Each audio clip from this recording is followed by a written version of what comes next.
Yes, we are live now. Hello friends, this is Himanshi and welcome to Let's Learn. तो discuss करेंगे 7th session है आज pedagogy practice का for all these teaching exams. I am so sorry, मैं थोड़ी सी late हूँ, है ना. थोड़ी सी नहीं, थोड़ी ज़्यादा लेट हूँ आज. कुछ एकदम एंड मोमेंट का कुछ काम था, इमरजेंसी जैसा मान लीजिए. तो ये एक बात है. सो नहीं रही थी मैं, ये सोने का टाइम थोड़ी होता है. अभी तो इससे पहले एक और क्लास ली थी, है ना. तो खैर, सभी को गुड इवनिंग, नमस्कार, राम राम, सत श्री अकाल, अस्सलाम वालेकुम, whatever we feel connected with. Start करते हैं आज के क्वेश्चंस को. कुछ 20 क्वेश्चंस हम सॉल्व करेंगे और ये मिक्स्ड क्वेश्चंस रहेंगे. ठीक, स्पेशली जो लोग डीट प्लस बी जैसे एग्जाम की, रीड जैसे एग्जाम की तैयारी कर रहे हैं जहाँ सब्जेक्ट्स की पेडागोजी मिक्स होके आती है, उनके लिए तो ये अच्छा सेशन रहने वाला है. ठीक है बात.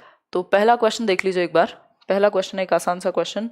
क्वेश्चन नंबर 1 है, puzzles are also called as brain teasers. Puzzles को क्या कहा जाता है? ब्रेन टीजर्स भी कहा जाता है. Puzzles in mathematics help students in a math class 2. मतलब कि बहुत बढ़िया उषा जी, आंसर कीजिए एक बार, फटाफट से बताइए. देखिए एक बार भाई, पजल्स को ब्रेन टीजर्स मतलब जिसमें दिमाग चले, ब्रेन टीजर्स कहा जाता है पजल्स को. जो लोग सो गए हैं या कल देख पाएंगे वो कल देख लीजिएगा रिकॉर्डेड. अभी फोकस कीजिए. पहेली को ब्रेन टीजर भी क्यों कहते हैं? जो पजल्स होती है मैथ्स में सॉल्व करने के लिए, पजल्स जो होती हैं उनको ब्रेन टीजर्स कहते हैं. क्यों कहेंगे? पहला ऑप्शन है ओवरकम फियर ऑफ मैथ्स. भाई ऐसा हो सकता है कई लोगों को तो डर ही लगता हो. May be learn the pre number concept. Pre number concept के लिए कभी भी पजल का इस्तेमाल ना करके कॉन्क्रीट चीजों का या बहुत सारी वन ऑन वन जो काउंट है, बहुत सारी चीजों का इस्तेमाल करते हैं. पजल्स तो जब आपको आती होंगी चीजें तभी तो सॉल्व करोगे. फील गुड नहीं, मेन बात है पजल की. जब भी हम बात करते हैं तो पजल का मतलब है रीजनिंग लगेगी, बच्चे की थिंकिंग पावर लगेगी, उसकी तर्क क्षमता लगेगी, उसका दिमाग लगेगा पहेली में. ठीक, कि इतनी चीजें थी, इतनी ये ले गया, उतनी मेरे पास बची क्या. बहुत सारे पजल्स मैथ्स में चलते हैं. तो develop power of thinking and reasoning in the students. छात्रों में सोचने और तर्क करने की शक्ति का विकास करना मेन उद्देश्य है पजल्स का. ठीक है बात. सीटेट का क्लास जल्दी स्टार्ट कर देंगे, अभी नोटिफिकेशन आने दो, है ना. आगे बढ़े. क्वेश्चन नंबर 2 देखिए एक बार. क्वेश्चन नंबर 2 है, who is the most influential exponent of cognitivism. यानी संज्ञानात्मकवाद का या संज्ञानवाद का सबसे महत्वपूर्ण या प्रभावशाली प्रतिपादक, ऐसा व्यक्ति जो कॉग्निटिविज्म के लिए बहुत ही इंपॉर्टेंट कहलाएगा. कौन होगा? John dewy, Benjamin Bloom, Abraham Maslow या फिर जीन पियाजे. ये तो आंख जैसे ही पढ़े ऐसे क्वेश्चन पे सॉल्व हो जाना चाहिए. कुलदीप सिंह बताइए एक बार, है आंसर कीजिए. सिंपल बात है. कॉग्निटिविज्म का मतलब क्या है? कॉग्निटिविज्म का मतलब है विपुल सिंह के जिसमें दिमाग का इस्तेमाल हो. और कॉग्निटिव डेवलपमेंट की थियरी किसने दी है? जीन पियाजे ने दी है. मतलब कॉग्निटिव डेवलपमेंट में एक सबसे इंपॉर्टेंट नाम अगर आपको चूज करना हो तो आप कहेंगे जीन पियाजे हैं वो व्यक्ति जो बताते हैं स्टेजेस में. कितनी स्टेजेस में? 4 स्टेजेस में. और वो 4 स्टेजेस कैसे हैं? SPCF यानी सेंसरी मोटर, जिसमें सेंसेस के थ्रू जन्म से 2 साल, फिर P फॉर प्री ऑपरेशनल 2 से 6 साल, 7 साल तक इवन, फिर कॉन्क्रीट ऑपरेशनल 7 से 11, और then formal operational 11 and above. तो SPCF जिसकी फुल फॉर्म या एक्रोनिम बना लेते हैं हम, और सम पीपल कांट फोकस से भी याद रख सकते हैं आप. ठीक, तो जीन पियाजे सबसे महत्वपूर्ण नाम है संज्ञानात्मक विकास में. जो जेरोम ब्रूनर हैं वो भी बात कर रहे हैं इसकी, जो आपके क्या नाम है उनका, वाइगोस्की हैं, वो भी इसी की बात कर रहे हैं. बट सबसे इंपॉर्टेंट कौन है? पियाजे हैं. इन्होंने बहुत सारा काम इसमें किया है. ठीक, अब आप कहेंगे पियाजे जो है वो एक क्या है? कंस्ट्रक्टिविस्ट हैं. बिल्कुल मान लेंगे हम, रेडिकल कंस्ट्रक्टिविस्ट है. और जो कंस्ट्रक्टिविज्म है वो भी कॉग्निटिविज्म से रिलेटेड है. तो हम कह सकते हैं कॉग्निटिविज्म या संज्ञानवाद पे, जिसमें कॉग्निटिव या कॉग्निशन में जितनी भी चीजें दिमाग से जुड़ी हुई हैं, मेंटल स्किल्स आपकी आ जाती हैं कि बच्चे का जो इंटेलेक्चुअल विकास है वो अलग अलग स्टेजेस में कैसे होगा, ये पियाजे कह रहे हैं. ठीक, इंटेलेक्चुअल डेवलपमेंट दे देता है कई बार कुछ और देता है. एक बार सीटेट को अपना नया सिलेबस अपलोड तो करने दो, बेशक वो पुराना ही हो, बट आने तो दो, तभी तो डिस्कस करेंगे. ठीक है भाई. क्वेश्चन नंबर 3 देखिए एक बार. What is the full form of STM? बड़ा प्यारा सा क्वेश्चन है. STM का फुल फॉर्म क्या है? बताइए एक बार. कई लोग कहेंगे क्वेश्चन भी प्यारा होने लगा. बताओ क्यों नहीं हो सकता है? मतलब आप ही प्यारे हो सकते हैं बस. बताइए एक बार. हाँ, आंसर कीजिए. 9:15 रखिए टाइम. हाँ, मैं 9:15 ही रखूंगी. मैं पूरी पूरी पूरी कोशिश रहेगी मंडे से कि ये वाली क्लास आपकी 3 दिन ही होगी क्वेश्चंस वाली. इसके अलावा कुछ 1-2 क्लासेस अलग होंगी कि वो 9:15 रहे. ठीक है, टेंशन ना लो. देखिए, what is the full form of STM? STM की फुल फॉर्म क्या है? शॉर्ट टर्म मेमोरी जैसा कुछ साउंड कर रही है ना ये. तो स्टैंडर्ड टाइम मैनेजमेंट नहीं है इसकी full form. Phonological standard tense memory बनता ही नहीं है, स्टैंडर्ड टेक्निकल मेजरमेंट नहीं, फोनोलॉजिकल शॉर्ट टर्म मेमोरी इसको हम कह सकते हैं। ठीक, फोनोलॉजिकल शॉर्ट टर्म मेमोरी, जैसे आपने कहीं से कुछ सुन लिया, मान लीजिए किसी ने मोबाइल नंबर बताया और अगर आपको बहुत इंटरेस्ट है उस व्यक्ति में, है ना, तो एक बार में याद हो जाता है लोगों को, वो शॉर्ट टर्म मेमोरी में आपने डाल दिया। कैसे? शॉर्ट टर्म मेमोरी है जो बहुत कम क्षण के लिए, 20 से 30 सेकंड के लिए ये शॉर्ट टर्म मेमोरी में रहता है। अगर आपने रिवाइज किया तो चला जाएगा कहां? लॉन्ग टर्म में। ठीक, तो 20 से 30 सेकंड। और कितने आइटम इसमें आ सकते हैं? इसमें इसको एक मैजिक नंबर कहा जाता है 7, यानी +7 यानी 7 में या तो 2 कम या फिर 2 ज्यादा, मतलब 5 से लेकर 9 आइटम तक हम अपने ब्रेन में शॉर्ट टर्म मेमोरी में चीजें फीड कर सकते हैं। जैसे मैंने बोला, आपको नंबर ही बता देती मैं अभी आपको, जैसे अपना चैनल वाला नंबर है 9599161025, ये आप याद रख सकते हैं क्योंकि 7 +-2 के आसपास ही है, या इसका एक चंक आप याद रख सकते हैं। ठीक, तो शॉर्ट टर्म मेमोरी में 20 से 30 सेकंड तक चीजें टिकती हैं, उसके बाद अगर आप रिवाइज करते हैं तो वो उसको आप ट्रांसफर कर सकते हैं आगे। और मैजिक नंबर होता है इसका 7 +-2, यानी 5 से लेके 9 तक आइटम्स इसमें आ सकते हैं। ठीक, साथ में या तो 2 कम या 2 ज्यादा। क्लियर है बात? इतनी बात क्लियर है? आगे बढ़ेंगे। मेमोरी का चैप्टर भी कभी ना कभी मैं आपको डिस्कस कर लूंगी आपके साथ, एक बार बैचेस में होगा फिर करेंगे। क्वेश्चन नंबर 4 है, what is the use of a big book in the classroom, यानी कक्षा में एक बड़ी किताब का क्या उपयोग है? बिग बुक कहा जाता है वो बुक्स जिनको क्लासरूम में छोटी क्लासेस को पढ़ाने के लिए, बड़ी बड़ी किताबें जिनमें बहुत सारी पिक्चर्स हैं, सारी चीजें हैं, उनका इस्तेमाल किया जाता है छोटी क्लासेस में। बताइए। झारखंड से हूं, जेटेट के बारे में कुछ बताइए। बता देंगे? देखिए एक बार, पहला ऑप्शन है, it helps the children to engage and actively discuss what they think the story is going to be, यानी ये बच्चों को हेल्प करती है एक्टिवली एंगेज करने में या डिस्कस करने में उन पिक्चर्स के थ्रू कि इस स्टोरी में होगा क्या। मे बी पॉसिबल है। फिर है option B, it is based on a number of theoretical principles, theory पे बेस्ड हम चीजें नहीं सिखाना चाहते स्पेशली छोटे बच्चों को, और बिग बुक्स का इसमें थियोरी का पॉइंट ही नहीं है क्योंकि थियोरी इसमें होती ही नहीं है, ज्यादातर बड़ी पिक्चर्स होती हैं और छोटी मोटी लाइंस होती हैं। ठीक, if the book is big it is easy for the young learner. Big book का मतलब ये नहीं है कि सिर्फ साइज बड़ा हो, उसमें पिक्चर्स हो ज्यादा से ज्यादा, वो इंटरैक्टिव लगे, वो इंटरेस्टिंग लगे, वो कलरफुल हो, इसलिए उनको बिग बुक्स कहा जाता है। Big picture books specially English pedagogy में इस टर्म को यूज करते हैं काफी ज्यादा। फिर है डी ऑप्शन है, it has a number of colourful pictures to attract the learner. सिर्फ अट्रैक्ट नहीं, ये ऑप्शन अच्छा था बट इससे बेहतर ऑप्शन हमारे पास अवेलेबल है। ठीक, it helps the children to engage and actively discuss what they think the story is going to be, यानी ये बच्चों को यह जानने में मदद करता है, एक तो उनको एक्टिवली एंगेज करेगा कि अच्छा ऐसा हुआ होगा, यहाँ पे परी बनी हुई है, यहाँ पे एक बगुला लेकर के जा रहा है मुंह के अंदर कुछ, तो वो दिमाग में सोच पाएगा। ठीक है बात, आगे बढ़ेंगे।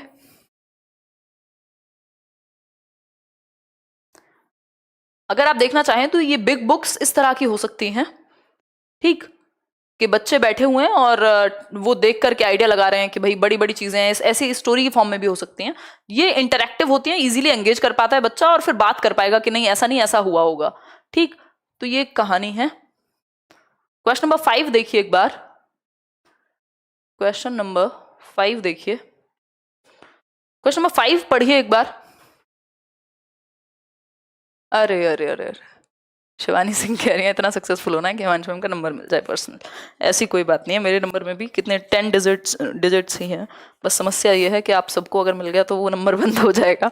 देखो एक बार, क्वेश्चन नंबर 5 है, विच ऑफ द फॉलोइंग, मिलेंगे शिवानी, विच of the following is not the characteristic of educational technology. Educational technology आप जानते हैं आजकल टीचिंग ट्रेनिंग्स में, आपके डीएलएड में, आपके बीएलएड बीएड में ईटी की एक अलग से मोटी सी किताब आती है एजुकेशनल टेक्नोलॉजी की। ठीक, उसका कैरेक्टरिस्टिक क्या नहीं है, यानी एजुकेशनल टेक्नोलॉजी की विशेषता क्या नहीं है, एजुकेशन में टेक्नोलॉजी को यूज करने की विशेषता क्या नहीं है। लाइक शेयर कर दिया करो यार खुशी खुशी। तो एजुकेशन में टेक्नोलॉजी, ये भी तो टेक्नोलॉजी है, ये पेन अपने आप में तो चलता नहीं है, बट आपको इससे मदद मिल रही है। ये बोर्ड भी एक एजुकेशनल टेक्नोलॉजी का हिस्सा है, आईसीटी का हिस्सा है। ठीक, ये कैमरा जिसके थ्रू हम, मतलब एजुकेशन में टेक्नोलॉजी का यूज, जैसे ऑडियो वीडियो की रिकॉर्डिंग बाद में भी आप देख सकते हैं, ये क्या एजुकेशन में टेक्नोलॉजी का यूज है। इसकी कौन सी विशेषता नहीं है? पहला ऑप्शन है it is based on application of scientific knowledge. हाँ बिल्कुल सही बात है भाई, साइंस से ही तो निकल करके आ रही है बात, साइंटिफिक नॉलेज के प्रिंसिपल्स पर बेस्ड है। क्लियर है बात भाई? कोई यूएस में बैठा है या कोई यूएस की यूनिवर्सिटी में लेक्चर दे रहे हैं कोई प्रोफेसर, और आप यूट्यूब पे बैठ के देख सकते हैं उनको, है ना। मैं यहाँ दिल्ली में खड़ी हुई हूँ और आप पूरे देश भर में देख सकते हैं। ये क्या हुआ?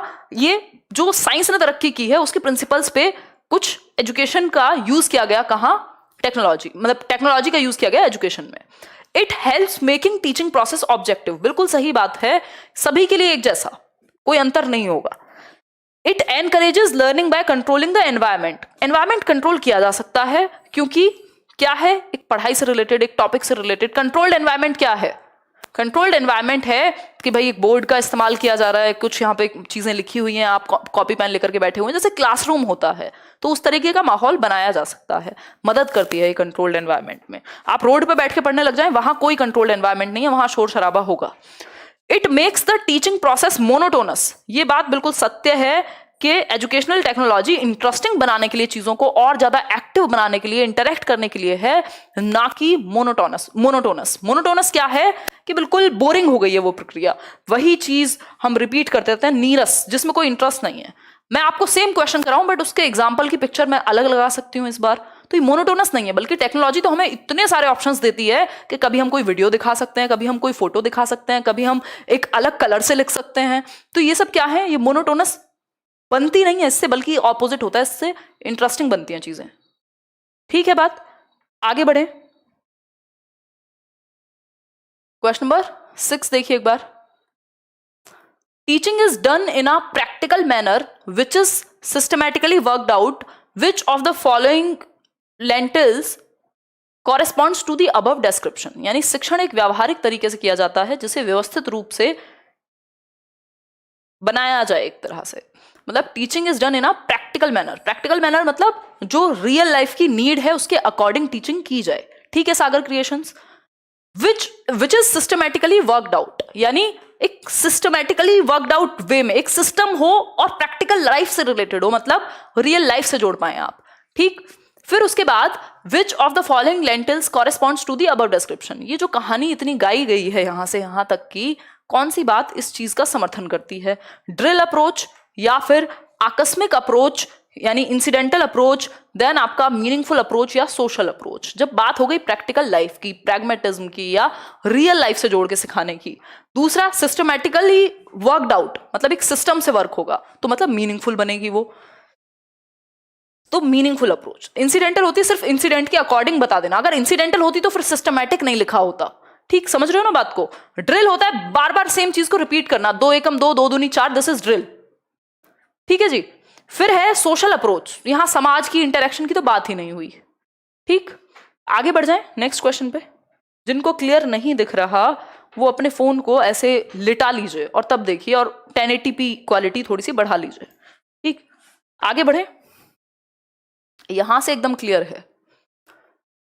क्वेश्चन नंबर 7 देखिए, how does technology help our teacher in improving teaching. यानी भाई जो टेक्नोलॉजी है वो एक टीचर को कैसे मदद करती है आज की डेट में टीचिंग को इंप्रूव करने के लिए। जब कोरोना है, 1-1.5 साल से लोग घर पे बैठे हुए हैं, ऑलमोस्ट 2 इयर्स, तो उस केस में अगर हम बात करें, तो एक टीचर को अपनी टीचिंग इंप्रूव करने के लिए टेक्नोलॉजी कैसे हेल्प करती है, ये बता दीजिए। आज की डेट में आप देख रहे हैं गवर्नमेंट स्कूल हो चाहे प्राइवेट स्कूल्स हो, 1-1.5 साल से बच्चे स्कूल तो जा नहीं रहे हैं, तो किसका यूज कर रहे हैं? टेक्नोलॉजी का यूज कर रहे हैं, लैपटॉप्स का, मोबाइल फोन्स का, उन्हीं पे क्लासेस चल रही हैं, उन्हीं पे सारे फंक्शन हो रहे हैं, जूम मीटिंग के थ्रू हो रही हैं चीजें। तो कैसे हेल्प करती है? Communicating with parents, using TLM in lessons, maintaining student records या AV recording and reflecting on teaching. अब ये तो खैर नॉर्मल केस में भी लागू होती है ये बात कि भाई अगर टेक्नोलॉजी का आप यूज कर रहे हैं तो क्या होगा, ऑडियो वीडियो रिकॉर्डिंग आप कर लेंगे और रिफ्लेक्ट कर पाएंगे अपनी टीचिंग पे। बात ये नहीं हो रही बच्चों को कैसे हेल्प करती है, बात हो रही है टेक्नोलॉजी टीचर को कैसे मदद करेगी अपनी टीचिंग को इंप्रूव करने में। मान लीजिए ये सेशन चल रहा है, मेरे 4 घंटे का अभी एक सेशन यहाँ पे अपलोडेड है यूट्यूब पर, और भी बहुत सारे हैं कई घंटे के। अगर मुझे अपनी टीचिंग को इंप्रूव करना है, ऐसा तो हो नहीं सकता ना कोई कहे कि मैं ईश्वर का साक्षात रूप हूं और मेरे से कोई गलती नहीं होती है, इंप्रूवमेंट का स्कोप ही नहीं है एक टीचर में, ऐसा तो पॉसिबल नहीं। चाहे आप 20 साल से पढ़ा रहे हो, आप खुद को बेहतर कर सकते हैं, पढ़ करके अपनी टीचिंग स्किल्स को और बेहतर कर सकते हैं, अपने कंटेंट को बेहतर कर सकते हैं, अपने पेडागोजी को बेहतर कर सकते हैं। अगर मैं कहूं कैसे करेंगे, टेक्नोलॉजी का यूज करेंगे। टेक्नोलॉजी का यूज कैसे करेंगे? ऑडियो वीडियो रिकॉर्डिंग चल रही है, ये वीडियो मैं अपना वीडियो भी अब से 4 साल पुराना यूट्यूब पे रिकॉर्डेड देख सकती हूँ।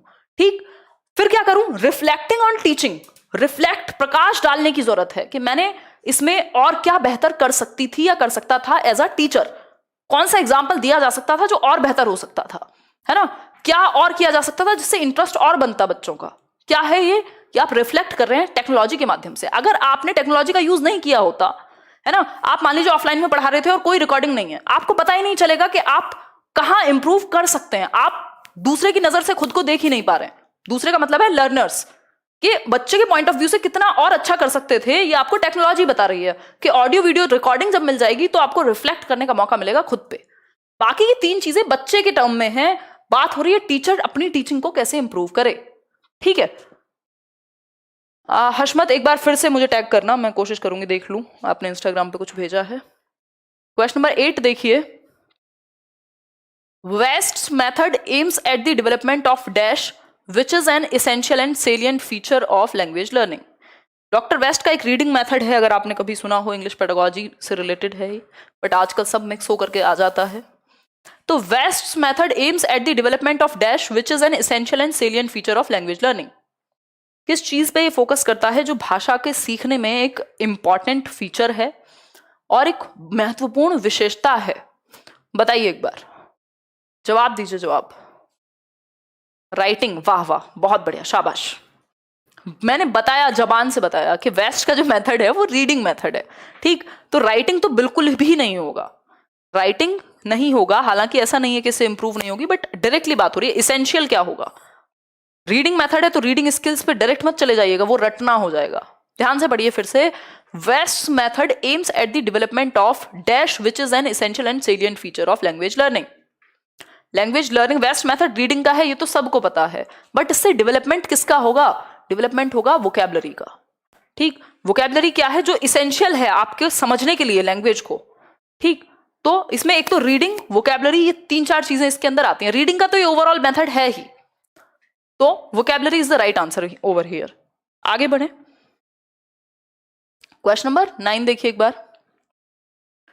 What is the academic style of language expected in the classroom context?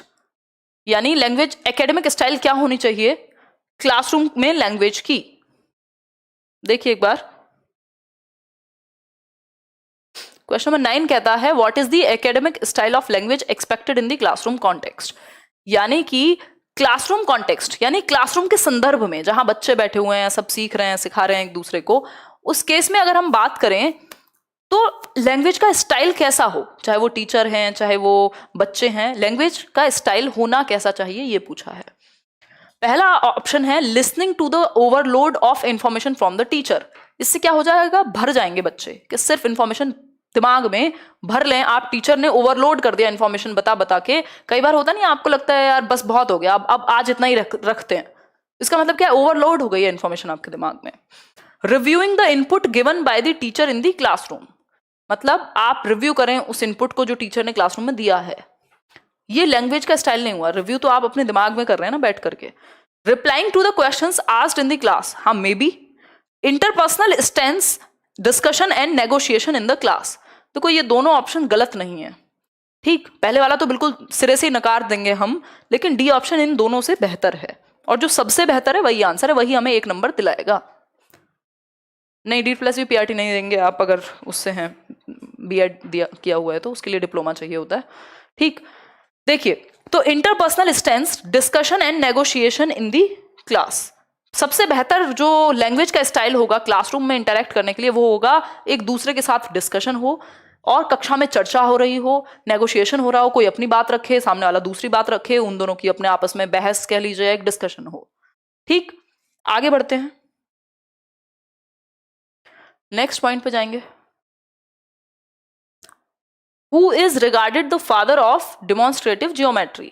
Geometry, जो डिमॉन्स्ट्रेटिव ज्योमेट्री है उसके फादर किसको कहा जाता है?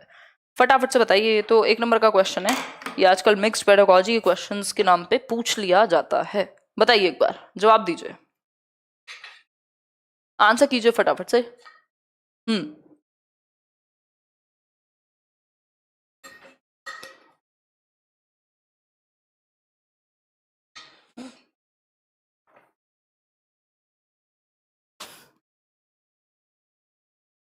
यूक्लिड, यही सिंपल सा आंसर है, ये तो फैक्चुअल है भाई, इसमें तो या तो आपको पता है या तो आपको नहीं पता है।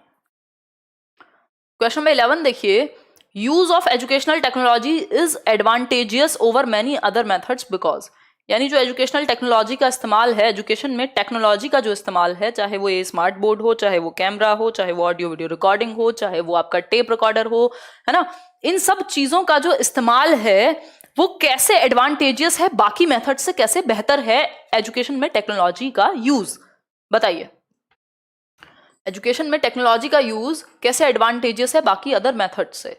ये टाइम देता है सोचने के लिए, थिंकिंग के लिए, या फिर it provides wider range of sensory involvement, यानी ये क्या देता है आपको, अलग अलग तरह की सेंसरी इन्वॉल्वमेंट, मतलब आपकी आंखें भी इन्वॉल्व हैं, आपके हाथ भी, मे बी आपकी सारा जो जितने भी सेंसेस हैं वो इन्वॉल्व हैं। It allows proper guidance, it provides scope for understanding, ऐसा नहीं है कि जब एजुकेशनल टेक्नोलॉजी नहीं थी तो लोग समझ नहीं रहे थे, समझ तब भी आता था, थिंकिंग का टाइम तब भी मिलता था, डिस्कशन भी होते थे, डिबेट भी होती थी। It provides wider range of sensory involvement, this is better. It allows proper guidance, guidance तो पहले 1-on-1 भी हो रही थी ना, ऐसा थोड़ी सिर्फ एजुकेशन से ही हुई है। तो बेहतर ऑप्शन हमारे पास बी है, it provides wider range of sensory involvement. बच्चे की जो सेंसेस हैं वो ज्यादा इन्वॉल्व होते हैं, क्योंकि उसको आवाज भी आ रही है, वो एक मूवमेंट भी देख रहा है, टीवी मान लीजिए एक बड़ा सा स्क्रीन लगी हुई है, इसमें वीडियो चल रही हो तो आपका ध्यान पूरा यहां आ जाएगा। क्यों? क्योंकि आपके कान भी इन्वॉल्व हैं, आप देख भी रहे हैं, आपको मूवमेंट भी नजर आ रहा है, तो आप पूरी तरह से इन्वॉल्व हो जाते हैं, तो आपका सेंसरी जो एक्सपीरियंस है वो ज्यादा है। इवन आजकल तो आपका इन्वॉल्वमेंट भी है, जो VR वगैरह चीजें हैं, वर्चुअल रियलिटी और इन सब के थ्रू। तो ये बाकियों से इसलिए बेटर है क्योंकि जितने, देखो ये तो एकदम सिंपल तरीका है पेडागोजी में, जितने ज्यादा बच्चे के सेंसेस इन्वॉल्व होंगे उतना अच्छा मेथड, जितना ज्यादा बच्चा एक्टिव है उतना अच्छा मेथड। ठीक है बात, आगे बढ़े। क्वेश्चन नंबर 12 देखिए, which of these technology aided learning methods could be a good substitute for a field trip, यानी इनमें से कौन सी तकनीकी सहायता प्राप्त शिक्षण पद्धति एक क्षेत्र भ्रमण के लिए एक अच्छा विकल्प हो सकती है। यानी which of these technology aided learning, जिसमें टेक्नोलॉजी का इस्तेमाल हो, ऐसा मेथड कौन सा बेस्ट होगा फील्ड ट्रिप के लिए, for a field trip. Field trip आप जानते हैं, बच्चों को दिल्ली दर्शन पे ले गए, है ना, कभी अक्षरधाम दिखाने ले गए, कभी लोटस टेम्पल दिखाने ले गए, कभी कोई और साइंस म्यूजियम ले गए, मतलब कोई भी एक क्षेत्र भ्रमण पर लेकर के गए आप। ठीक है जी।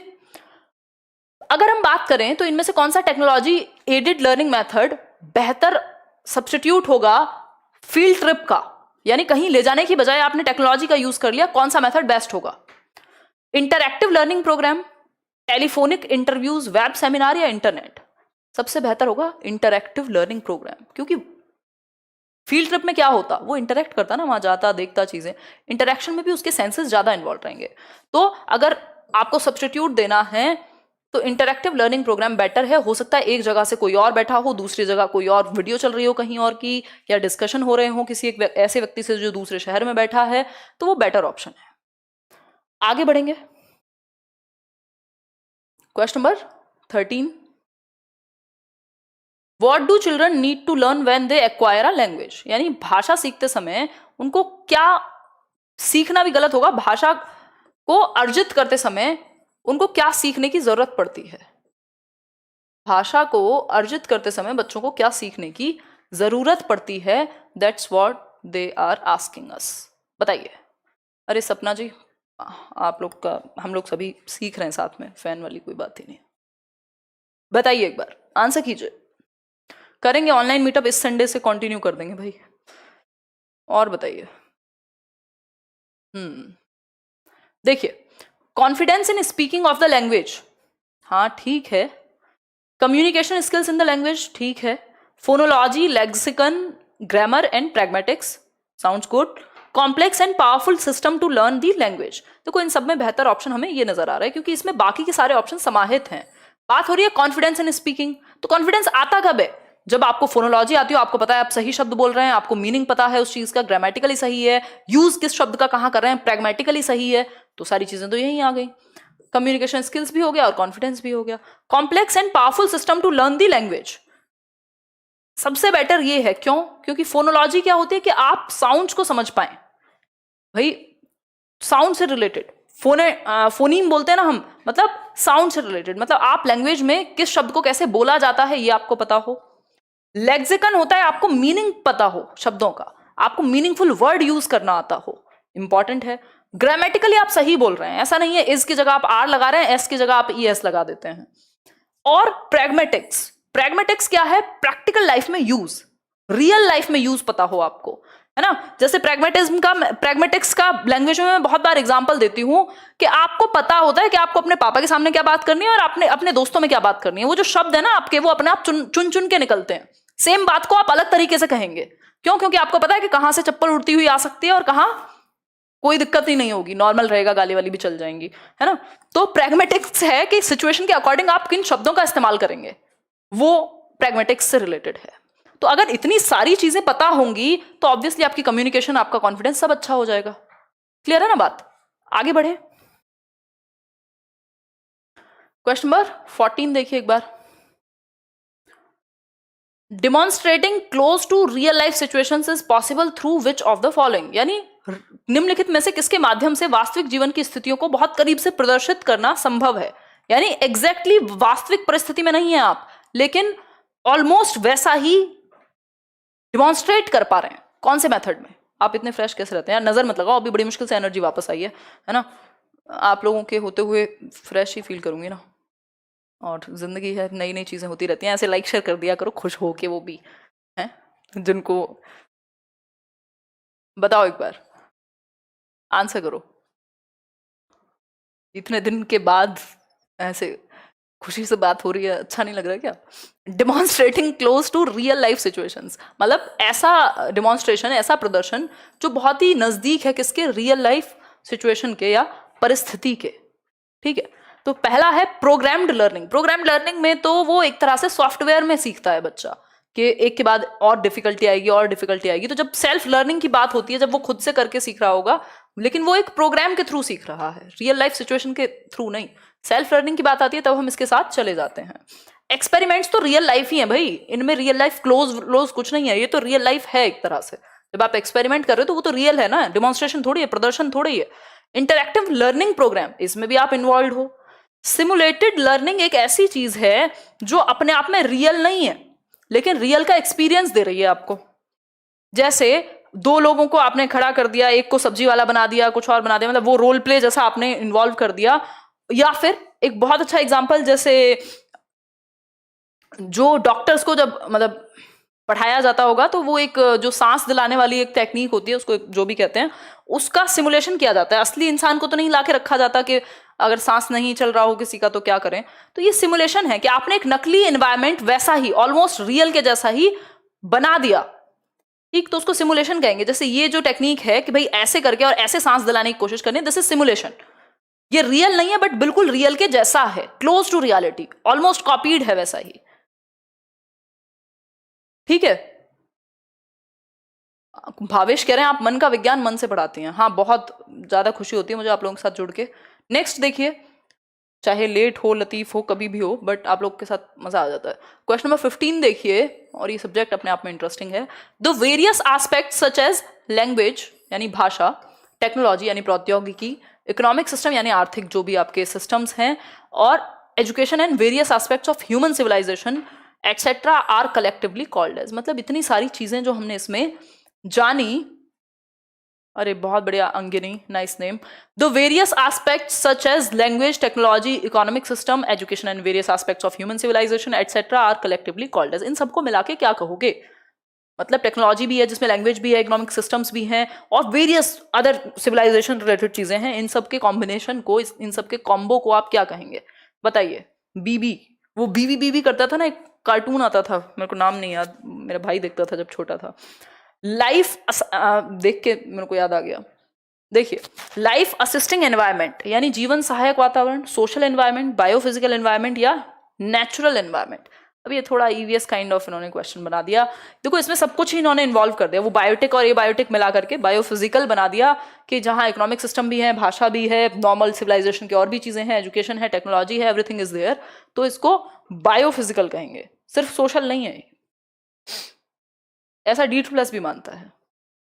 क्वेश्चन नंबर 16 देखिए, the increasing amount of time children in the age group of 8 और 9 are now spending on screens means they have shorter attention span.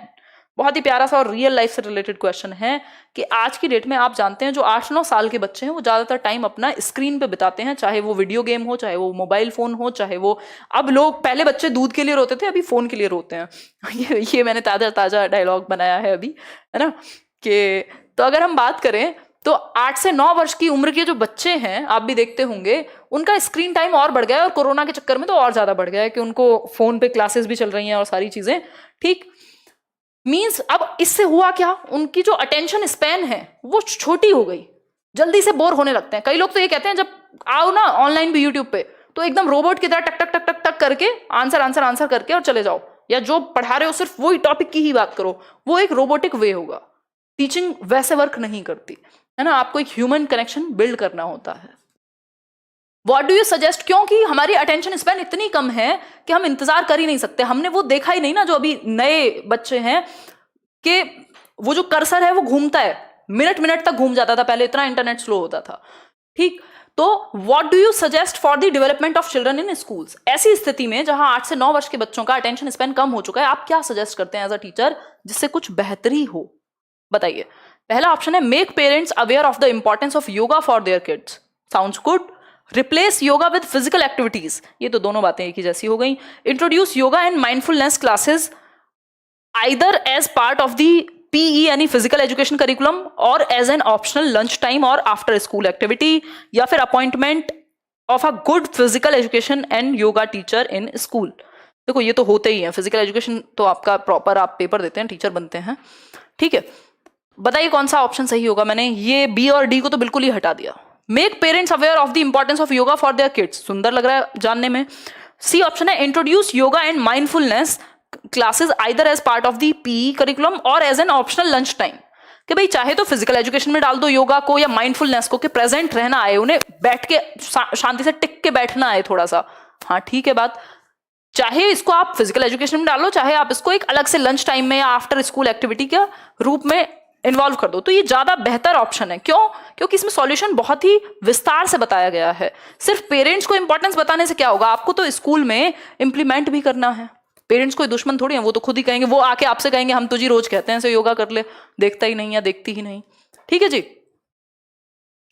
आगे बढ़े, क्वेश्चन नंबर 17 देखिए। Why gardening with kids in school helps learning, यानी अगर आप school में gardening का भी मौका दे रहे हैं बच्चों को, बागवानी का भी थोड़ा मौका दे रहे हैं, तो वो सीखने में कैसे मदद करेगा, ये पूछा है।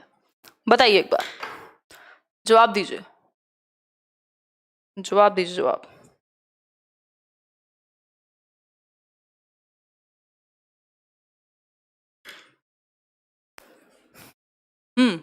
Students can grow fresh fruits and vegetables in schools, हाँ स्कूल ही तो सब्जी मंडी बनेगा। It addresses multiple learning styles, देखो हमें थोड़ा सा ना रियलिस्टिक बात भी करनी है कि जो हम एजुकेशन बच्चों को स्कूल में नहीं रखना चाह रहे हमेशा, ठीक है। अगर हम बात करें, it addresses multiple learning styles, it makes school look beautiful so that children are happy, teachers can have some relaxing time with kids. ये ऐसे ऐसे ऑप्शन है ना, तो देख के हंसी आती है। It addresses multiple learning styles, हाँ सुंदर है बात।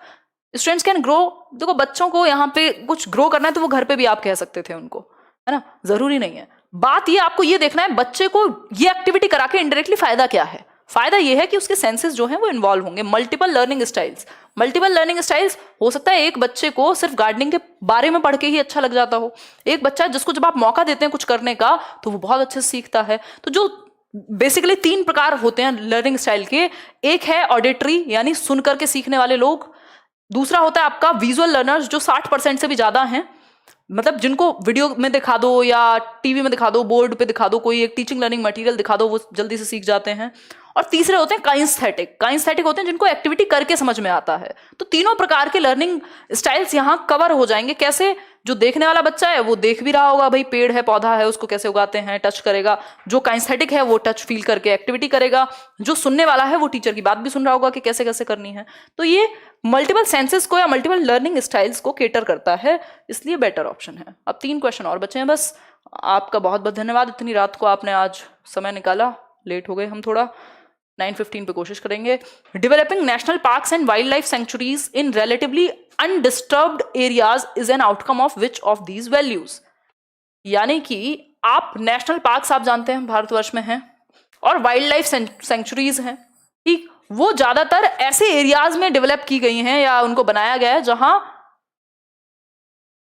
बहुत ज्यादा डिस्टर्बेंस नहीं है, जहां बहुत ज्यादा शोर शराबा नहीं है, ठीक है, जहां बहुत ज्यादा हल्ला गुल्ला नहीं है, जहां थोड़ा जंगल का माहौल है। धन्यवाद अंगिनी तिवारी।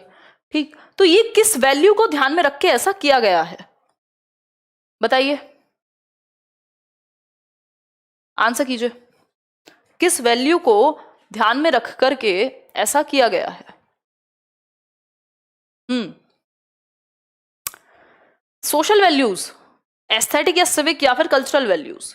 भाई है तो समाज के लिए ही, उसमें समाज में प्रॉब्लम क्या है? मेन मुद्दा है एस्थेटिक वैल्यूज का, कि जो जंगल है वो स्पेसिफिकली ऐसी, वो हमें, हमारे अंदर एक एस्थेटिक सेंस भी तो है ना, हमें चीजें देख के अच्छा लगता है। जब आप पूरा नेचर ही नेचर देखते हैं, आसपास ग्रीनरी देखते हैं, तो आपको अच्छा लगता है। वो अच्छा लगना क्या है? हमारा एस्थेटिक वैल्यू है कि हमें सुंदर चीजें अच्छी लगती हैं या एक डिफरेंट जो नेचुरल चीजें हैं वो हमें अच्छी लगती हैं। तो हमारी उन वैल्यूज को ध्यान में रख करके ऐसी चीजों को ऐसे एरिया में बनाया गया है जो अनडिस्टर्ब्ड है। क्वेश्चन नंबर 19 देखिए, what is the meaning of the Latin verb adolescere? ये मैंने बैचेस में कराया हुआ है, अगर आपने मेरे पेडागोजी स्पेशल बैच में अगर आप जुड़े होंगे। एडोलेसियर, एडोलेसियर एक वर्ब है और एडोलेसेंट एक डिफरेंट वर्ड हो गया। ये वर्ब है वो नाउन की फॉर्म में चला जाएगा, एडोलेसेंस जो है, ठीक। यहां एडोलेसियर पूछा है, यानी एक वर्ब, एक क्रिया के रूप में पूछा है हमसे। तो एडोलेसियर का मतलब क्या होता है? Cognitive development in teenagers, affective development in teenagers, growing up in the right way या फिर to grow to become mature. तो ये लैटिन वर्ड है एडोलेसियर, मैंने बताया भी हुआ है, शायद यूट्यूब पे भी हमने डिस्कस किया हुआ होगा, अभी जो रीट वाली नई क्लासेस शुरू हुई थी जिसमें मैंने बताया एडोलेसियर निकला है एक लैटिन वर्ड, सॉरी एडोलेसेंस निकला है यानी किशोरावस्था निकला है एक लैटिन वर्ड से, एडोलेसियर से। एडोलेसियर का मतलब होता है to grow to become mature, और ये एग्जैक्टली आपसे पूछा हुआ है DEET+B में क्वेश्चन, है ना। तो फोकस कीजिए, जब चैप्टर वाली क्लासेस चलें तो हर एक छोटे पॉइंट पे आपका ध्यान हो, ठीक है बात। आगे बढ़ेंगे, क्वेश्चन नंबर 20 देखिए, लास्ट क्वेश्चन है ये आज के लिए, इसके बाद आप बताएंगे कितने मार्क्स आपने गेन किए। In arts infused classrooms students can be more productively active physically as well as mentally, because कला से प्रभावित जो कक्षाएं हैं, जहां कुछ आर्टिस्टिक वैल्यूज हैं, जहां कुछ ऐसे एक्टिविटीज हैं, वहां पर बच्चे ज्यादा प्रोडक्टिव और एक्टिव फील करते हैं, फिजिकली भी और मेंटली भी उनका इन्वॉल्वमेंट ज्यादा है। अच्छा Rajendra ji, Ram Ram. The art teachers are usually more active, क्या आर्ट के टीचर ज्यादा एक्टिव होते हैं? वो एडिशनल लर्निंग मोड प्रोवाइड करते हैं। Art classes utilise colourful resources या फिर the art classes are effective outdoors? बताइए एक बार, बताइए बताइए क्या लग रहा है, कौन सा सभ्य आंसर लग रहा है आपको, वो बता दो, चलो फटाफट से बताओ। कोई कह रहा है सी ऑप्शन, और सोचो और सोचो, इससे बेटर ऑप्शन अवेलेबल है। ये आखिरी सवाल है, कितने ठीक हुए आज ये आप कमेंट सेक्शन में बता दीजिएगा जब आपका सेशन समाप्त हो जाए और आप फ्री महसूस करें। बताइए एक बार, देखिए सिर्फ the art classes utilise colourful resources, हाँ कह सकते हैं। इफेक्टिव आउटडोर्स, ऐसा जरूरी नहीं है कि आर्ट्स की क्लासेस में सिर्फ आउटडोर एक्टिविटी ही होगी। यूजुअली मोर एक्टिव कह सकते हैं। The arts offer additional learning modes, ये मच बेटर है, क्योंकि एक्टिविटी तो आजकल आप हर सब्जेक्ट में कराइए, ऐसा NCF भी कह रहा है, ठीक। तो हम कह सकते हैं कि the arts offer additional learning modes, यानी कला जो अतिरिक्त सीखने के जो बाकी तरीके हैं, टच और फील करके, कोई शेप साइज दे करके, उनको भी एनेबल करता है, उनको भी ऑफर करता है। किस एक ही तरीका नहीं है सिर्फ सीखने का, वही मल्टीपल लर्निंग स्टाइल्स को इन्वॉल्व करने वाली बात है। आज का सेशन, आज का डिस्कशन स्पेशली अगर आपको पसंद आया हो, क्वेश्चन तो आपको जहां चाहे मिल जाएंगे, डिस्कशन अगर आपको अच्छा लगा हो तो ये सेशन आप लाइक कर सकते हैं, शेयर कीजिए, ताकि और लोग जो टीचिंग की तैयारी कर रहे हैं, अगर इफेक्टिव लगता है आपको डिस्कशन तो वो जुड़ पाए। सब्सक्राइब आपने कर लिया होगा, नहीं किया हो तो कर लीजिएगा, और बेल आइकॉन प्रेस कर लीजिएगा, नहीं तो आपको नोटिफिकेशन जाएगा नहीं। ज़्यादा सेशंस नहीं होते हैं, मैं एक या दो सेशन ही लेती हूँ दिन में, मतलब यहाँ लेट्स लर्न पे एक ही होता है, अभी तो एग्जाम आएगा तो ज़्यादा करेंगे, ठीक। टेलीग्राम चैनल अभी कुछ दिन तक अपलोड नहीं होगा, मेरा कुछ इशू चल रहा है, वो टेलीग्राम पे कुछ टेक्निकल प्रॉब्लम है, तो कुछ दिन बाद अपलोड होगा। आजकल टेलीग्राम पे भी मैं नोटिफिकेशन नहीं दे पा रही हूँ आपको इस सेशन की, तो आप खुद ही तैयार रहिए, 9:15 का टाइम रखेंगे। 20th का आंसर बी है बिल्कुल। तो आज के लिए इतना ही, ये कल काम करेंगे इसमें। चलिए फिर, अच्छा कल हम लोग मिल रहे हैं या छुट्टी रखें कल? चलो बताती हूँ मैं। और आउट ऑफ 20 क्वेश्चंस आपके कितने ठीक हुए ये आप मुझे कमेंट सेक्शन में बता दीजिएगा जब भी आप ये वीडियो देख रहे हो, है ना। और कोई किसी की क्वेरी हो, कहीं किसी क्वेश्चन में डाउट हो तो पूछ लीजिए, फिर आज के सेशन को समाप्त करेंगे। बताइए, बहुत तेज़ी से कमेंट्स जाते हैं भाई, बहुत तेज़ी से कमेंट्स जाते हैं। मैं अब जाऊँ, यादव कह रहे हैं। हाँ जी जाइए जाइए, दौड़ लगा दीजिए। चलिए फिर गुड नाइट, बहुत लेट भी हो गया हमें। आदित्य कुमार एक बार फिर से टैग कीजिएगा, मैं देख लूँगी। और बताओ, कल सेशन रखें या छुट्टी? कोई कह रहा है छुट्टी। कितने राजी हो जाते हो आप लोग छुट्टी के नाम? कल क्या सीन रहेगा? अच्छा अच्छा अच्छा, चलो कल का कल ही देखते हैं। दो तीन चीज़ें हैं कल, एक इवेंट है, एक मीटिंग है। कल कल कल मिलते हैं कल शाम को मिलते हैं। लेट हो सकता है, एक बार को 10 बज सकते हैं या 9:30 तो कम से कम, बट मिलेंगे। कल भी क्वेश्चन करेंगे। इस हफ्ते वैसे ही 2-3 छुट्टी हो गई थी मेरी तबीयत की वजह से, तो वो कवर हो जाएगा, है ना। चलिए फिर, धन्यवाद। सेशन पसंद आया हो लाइक शेयर कर दीजिएगा।